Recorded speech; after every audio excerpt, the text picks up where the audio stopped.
గత బీఆర్ఎస్ ప్రభుత్వ హయాంలో తెలంగాణ సాంఘిక సంక్షేమ రెసిడెన్షియల్ మహిళా అగ్రికల్చర్ కళాశాల జగిత్యాల జిల్లాలో ఏర్పాటు చేసింది.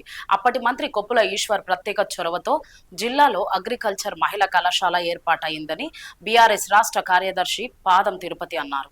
జగిత్యాల ఏర్పాటు చేసిన రౌండ్ టేబుల్ సమావేశంలో ఆయన మాట్లాడుతూ వెల్గటూరు మండలంలోని స్తంభంపల్లి వద్ద శాశ్వత భవన నిర్మాణానికి 70 ఎకరాల స్థలాన్ని సైతం గుర్తించడం జరిగిందన్నారు. ఈ కార్యక్రమంలో బీసీ సంక్షేమం సంఘం జిల్లా అధ్యక్షులు రాష్ట్ర కార్యదర్శి మున్సిపట్ల లక్ష్మి నారాయణ, బీఆర్ఎస్ నాయకులు వెంకటేష్, విద్యార్థి సంఘాల నాయకులు రాజు, నరేష్, ప్రతాప్, మధు, రాజశేఖర్, మనోహర్, గంగాధర్, అఫీస్ తదితరులు పాల్గొన్నారు.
మీడియా మిత్రులకు నమస్కారం.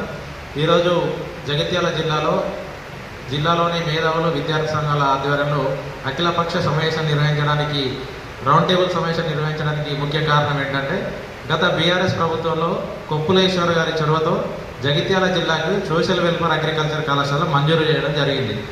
ఇట్టి కళాశాలను ఇప్పటి కాంగ్రెస్ ప్రభుత్వం మన జగిత్యాల జిల్లాలో అగ్రికల్చర్ కాలేజ్ ఏర్పాటు చేయకుండా ఈ కాలేజీని మానకొండూరు జిల్లా బెజ్జంగికి తరలించడానికి ప్రయత్నాలు చేస్తుంది.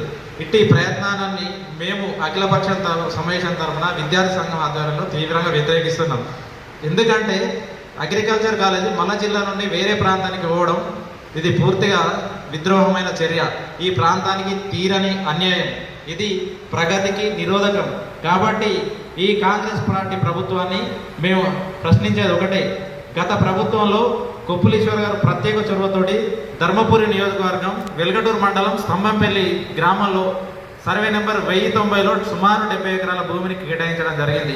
ఆనాడు ఉన్నటువంటి social welfare secretary Naveen Nicolas గారు ప్రత్యేక ఉత్తర్వుల ద్వారా ఆనాటి కలెక్టర్ గారు గౌరవ కలెక్టర్ షేక్ యాస్మిన్ బాషా గారు 70 ఎకరాల స్థలం కేటాయించారు.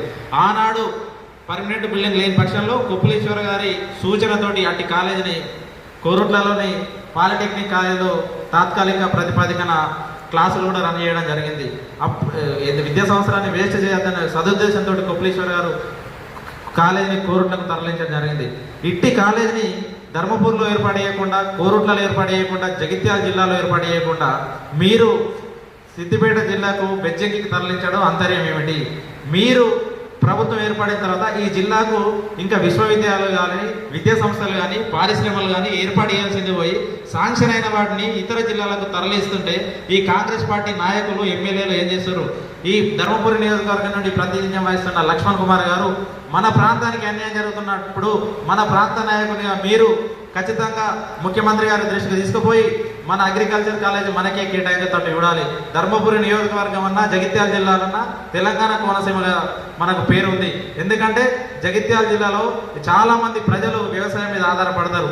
ఆనాటి ప్రభుత్వంలో ఉన్న పెద్దలు కేసీఆర్ గారు, ఆనాటి మంత్రి కొప్పులీశ్వర్ గారు దూరదృష్టితోటి ఈ రైతు బిడ్డలు అగ్రికల్చర్ విద్యను అభ్యసిస్తే ఈ ప్రాంతంలో వ్యవసాయంపై పరిశోధనలు వస్తాయి, కొత్త ఉత్పాదకాలు సాధించవచ్చు, ఒక కొత్త ఒరవడికి శ్రీకారం చుట్టచ్చు, ఈ మట్టి బిడ్డలు మాణిక్యాలు అవుతారని ఒకటి గొప్ప సదుద్దేశంతో అగ్రికల్చర్ కాలేజీ మన జిల్లాకు కేటాయిస్తే ఈ కాలేజీ సిద్దిపేట పోతుంటే మీరు ఎందుకు మౌనంగా ఉన్నారని నేను అడుగుతున్నా.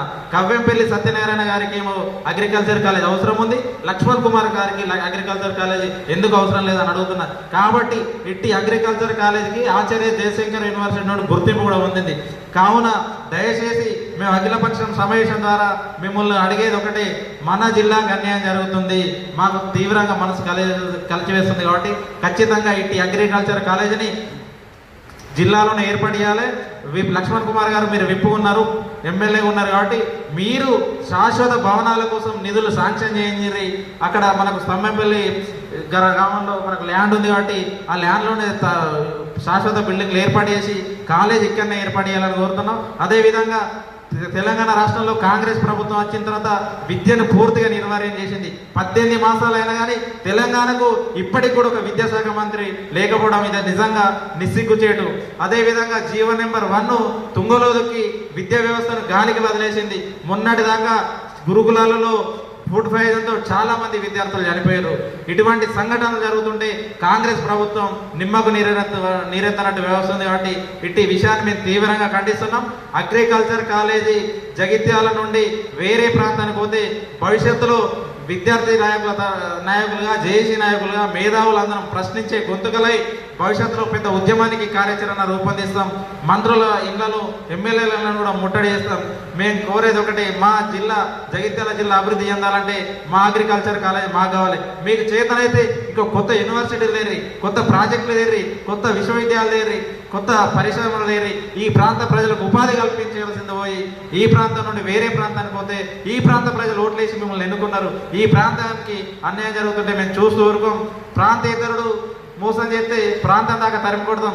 ఇదే ప్రాంతానికి అన్యాయం జరుగుతున్నప్పుడు మీరు ప్రశ్నించకపోతే ఈ ప్రాంతంలోనే పాతి పెడతాం అనే విషయం మీరు గుర్తుంచుకోవాలి. జగిత్యాల జిల్లా అంటేనే పోరాటాల జిల్లా. తెలంగాణ రైతాంగ పోరాటం, సాయుధ పోరాటం, జగిత్యాల జైత్యాత్ర సాగిన పోరాటం, ఇదంతా మాకు ఉద్యమ స్ఫూర్తుంది. మేమందరం విద్యార్థి ఉద్యమ నాయకులు కాబట్టి మేము కాలేజీ సాధించుకునేదాకా పోరాటాన్ని ఉధృతం చేస్తామని తెలియజేస్తున్నా. Thank you.